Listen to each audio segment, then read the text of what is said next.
Saudi আরবে দেখা গিয়েছে ঈদের চাঁদ, সেই তথ্য নিশ্চিত করেছে inside of the Haramain official page. আপনাদের আবারও জানিয়ে রাখি, সৌদি আরবে দেখা গিয়েছে শাওয়াল মাসের চাঁদ, অর্থাৎ আগামীকাল অনুষ্ঠিত হচ্ছে ঈদ উল ফিতরের নামাজ।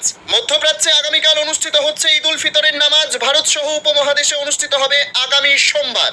এই মুহূর্তে সবচেয়ে বড় খবর, সৌদি আরবে দেখা গিয়েছে ঈদের চাঁদ, সেই তথ্য নিশ্চিত করেছে inside of the Haramain official page. আপনাদের আবারও জানিয়ে রাখি, সৌদি আরবে দেখা গিয়েছে শাওয়াল মাসের চাঁদ, অর্থাৎ আগামীকাল অনুষ্ঠিত হচ্ছে ঈদ উল ফিতরের নামাজ। মধ্যপ্রাচ্যে আগামীকাল অনুষ্ঠিত হচ্ছে ঈদ উল ফিতরের নামাজ। ভারত সহ উপমহাদেশে অনুষ্ঠিত হবে আগামী সোমবার। এই মুহূর্তে সবচেয়ে বড় খবর, সৌদি আরবে দেখা গিয়েছে ঈদের চাঁদ, সেই তথ্য নিশ্চিত করেছে inside of the Haramain official page. আপনাদের আবারও জানিয়ে রাখি, সৌদি আরবে দেখা গিয়েছে শাওয়াল মাসের চাঁদ, অর্থাৎ আগামীকাল অনুষ্ঠিত হচ্ছে ঈদ উল ফিতরের নামাজ। মধ্যপ্রাচ্যে আগামীকাল অনুষ্ঠিত হচ্ছে ঈদ উল ফিতরের নামাজ। ভারত সহ উপমহাদেশে অনুষ্ঠিত হবে আগামী সোমবার।